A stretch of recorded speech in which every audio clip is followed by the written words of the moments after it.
Imagine spending a decade of your life mastering the really intricate, beautiful nuances of a language. You know the drill. Sacrificing your weekends memorizing complex verb conjugations, studying the deep cultural history of a region, and truly understanding the soul of how people actually communicate. You put in your 10,000 hours, and then you wake up one morning, open your laptop, and watch a piece of software automatically dub, subtitle, and localize an entire library of streaming documentaries into 40 different dialects overnight.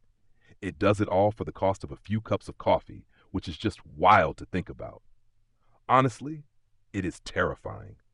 It really makes you wonder if our entire profession is about to be deleted with a single keystroke. When I first saw that exact software demo, my immediate thought wasn't even about the brilliance of the tech. My thought was about the sheer, unadulterated panic that was about to rip through our entire industry. If you're operating in localization and translation, you already know this is a long game, and the rules are changing fast. This is Lokanuku, localization news you can use. Let's get right into it.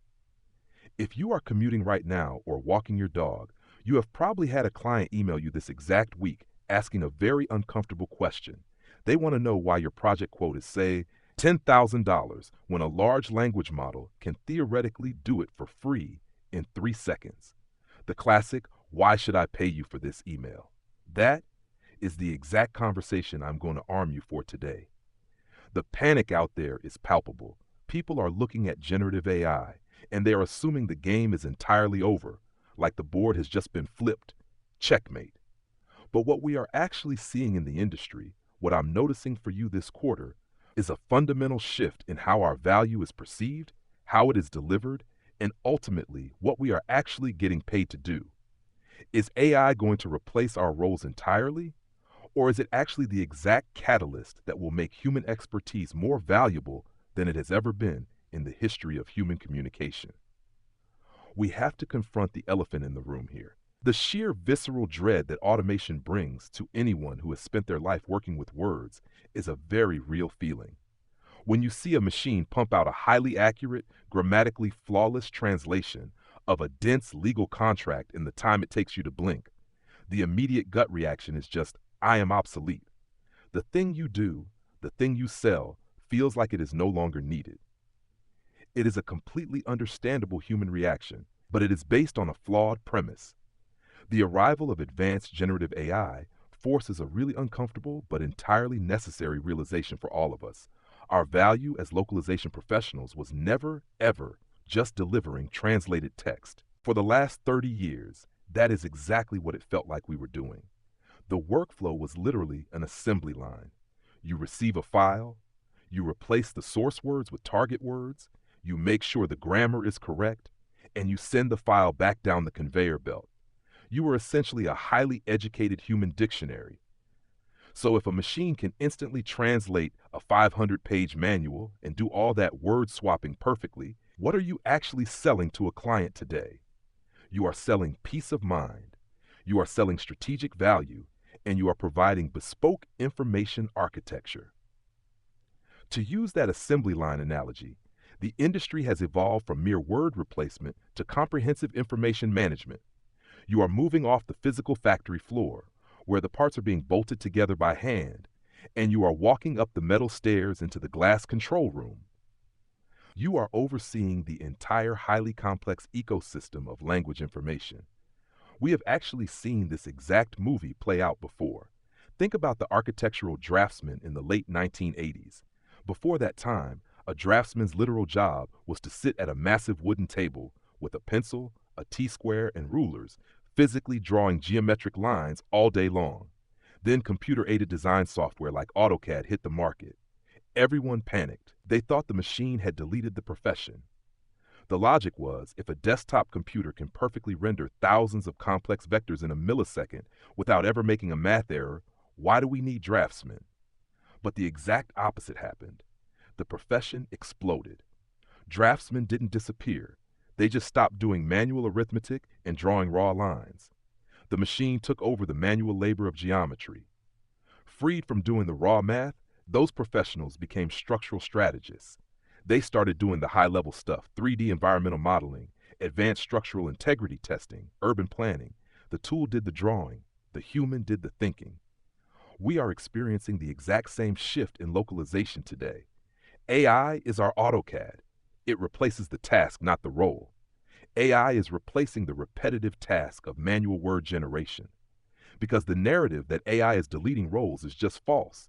We have to look at how these job titles are physically changing in real time. We are moving from a model of manual execution to a model focused on iterability and strategic oversight. Let's trace a project to see how this works in practice. Imagine a massive global e-commerce giant drops a 10 million word product catalog update that needs to be localized into 25 markets simultaneously.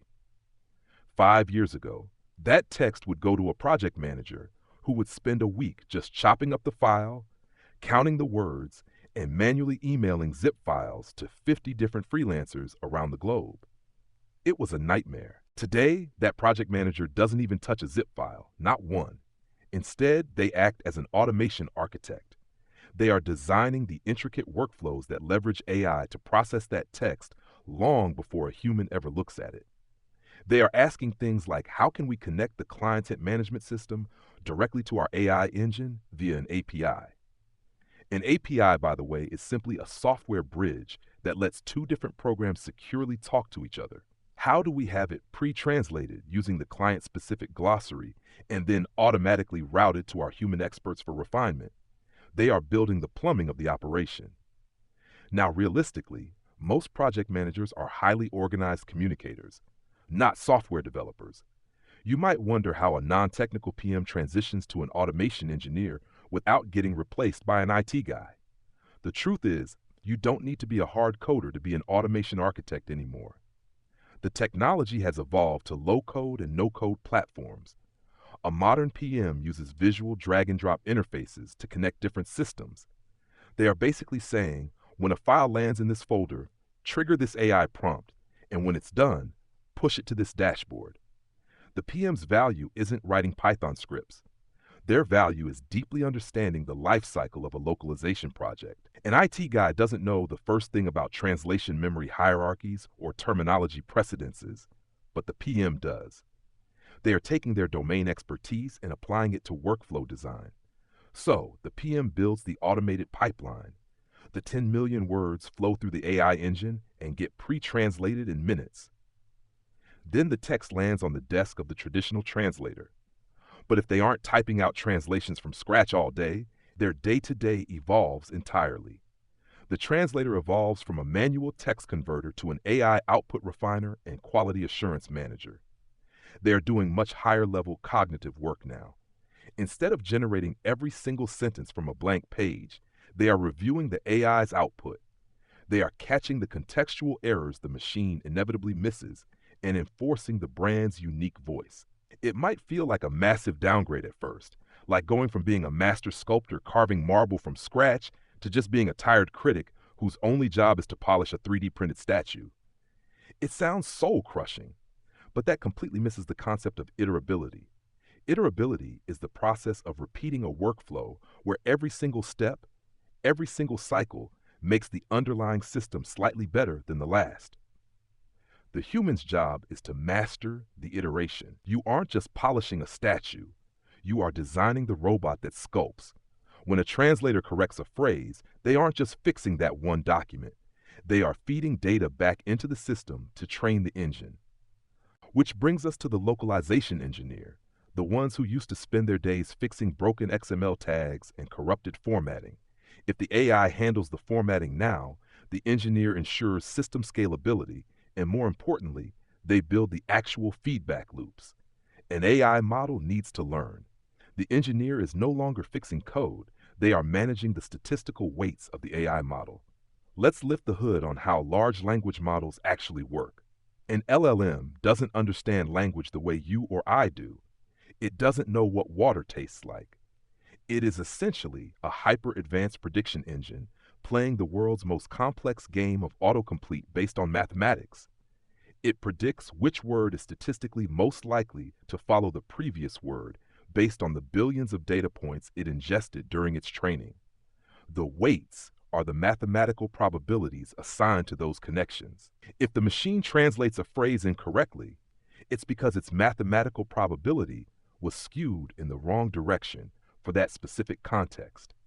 So when the human translator catches that error and corrects it, the localization engineer has built a system that takes that correction and feeds it back into the LLM. The system adjusts the mathematical weights. It tells the machine, next time you see this combination of words, the probability of using this specific local slang is now much higher. The engineer ensures that every time a human corrects the AI, the machine mathematically learns from it and never makes the same mistake twice. You are literally training an engine to speak with the exact nuanced voice of a global brand. That is a massive, highly skilled, deeply technical undertaking. So what does this all mean for the value of our work?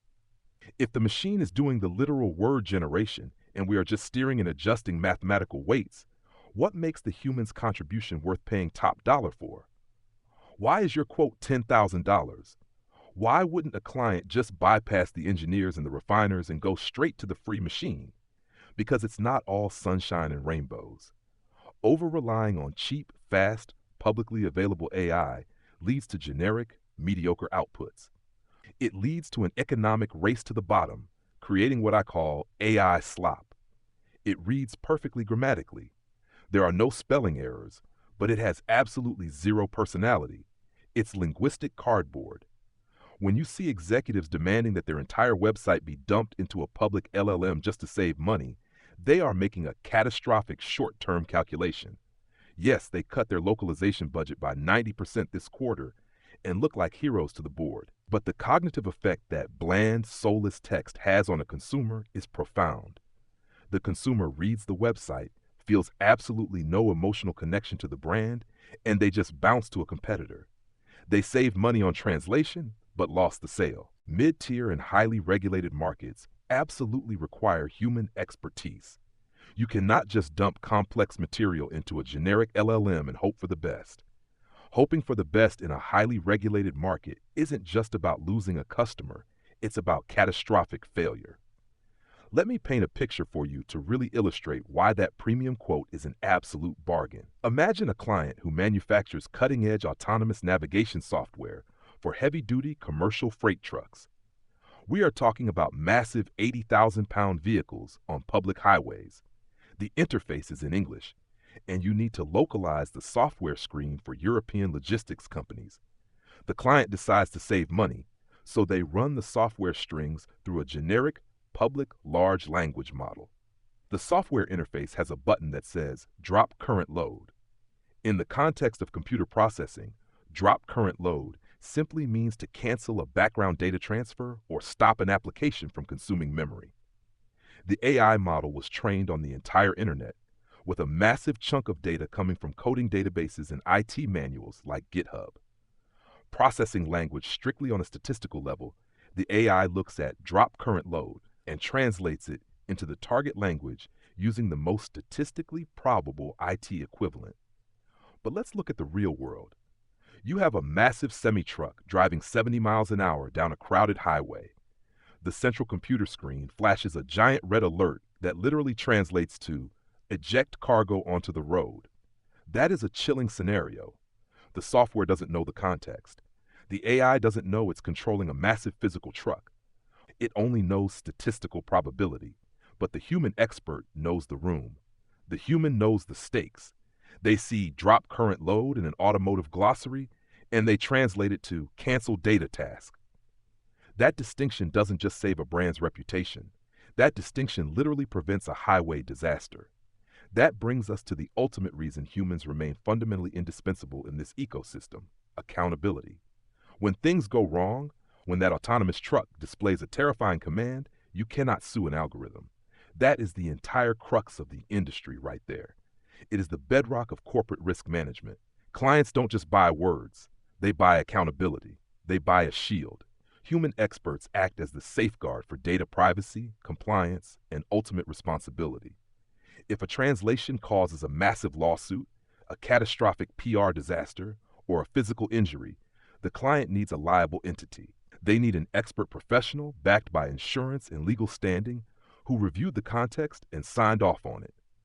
Think about a high-frequency AI algorithmic trading bot on Wall Street. The software is a marvel of engineering.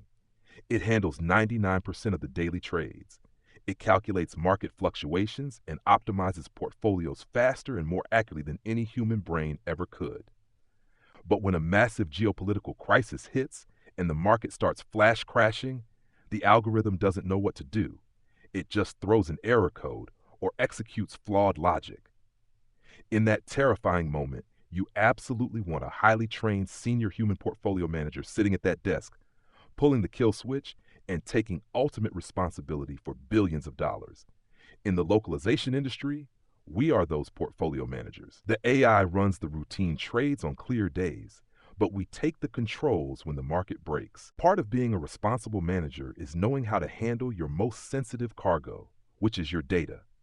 Accountability isn't just about the final output, it's about the security of the input. You must never, ever fully delegate your knowledge and your proprietary assets to an external public AI provider. I see freelancers and agency owners making this mistake constantly.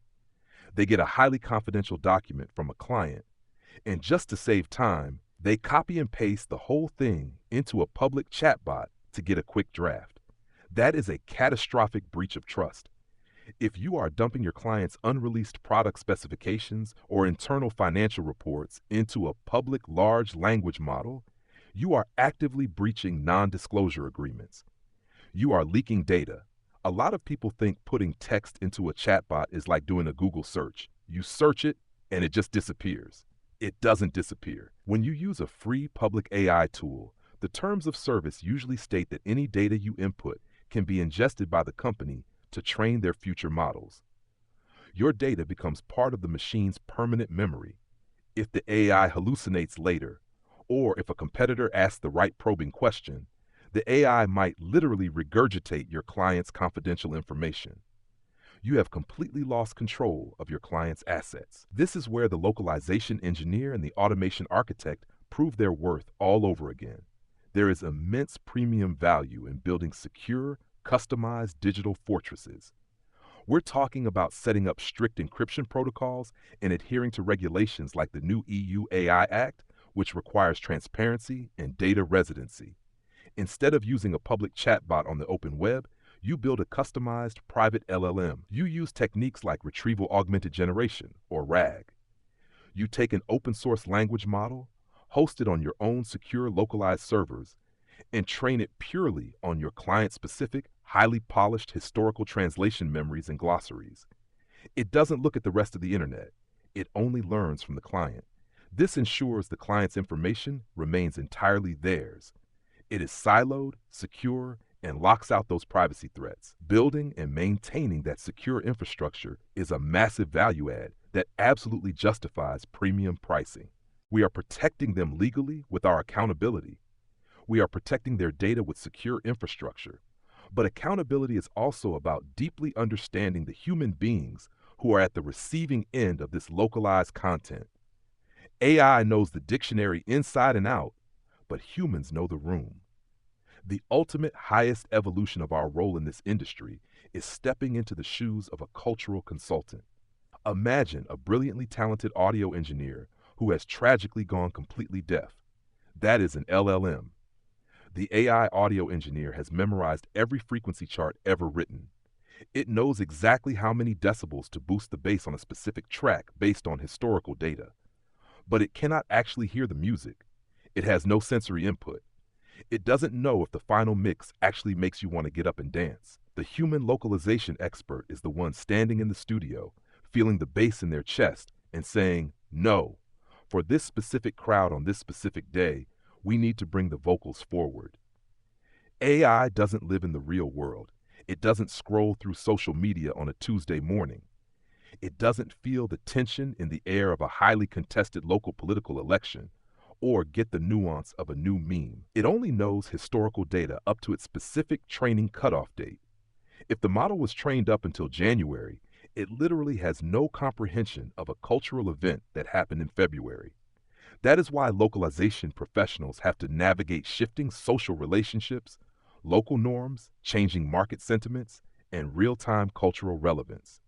You are the emotional bridge between a brand's corporate intention and a local market's messy human reality. Let me show you exactly how high the stakes are for a cultural consultant. Imagine you represent a trendy international streetwear brand launching a massive marketing campaign for a new, edgy clothing line. They are pouring millions into this launch in a new South American market. Their English slogan is something aggressive like, "Burn it down, build it up." Very edgy. The AI analyzes the statistics and perfectly translates it into the target language with absolute grammatical precision. It chooses a specific slang term for burning it down that fits the rebellious vibe perfectly based on internet data from the last 5 years. But the human cultural consultant looks at that output and freezes. The human knows that just 3 days ago in the capital city of that target market, a historic cultural monument tragically burned to the ground. The machine has absolutely no idea about the fire. It doesn't read the morning news.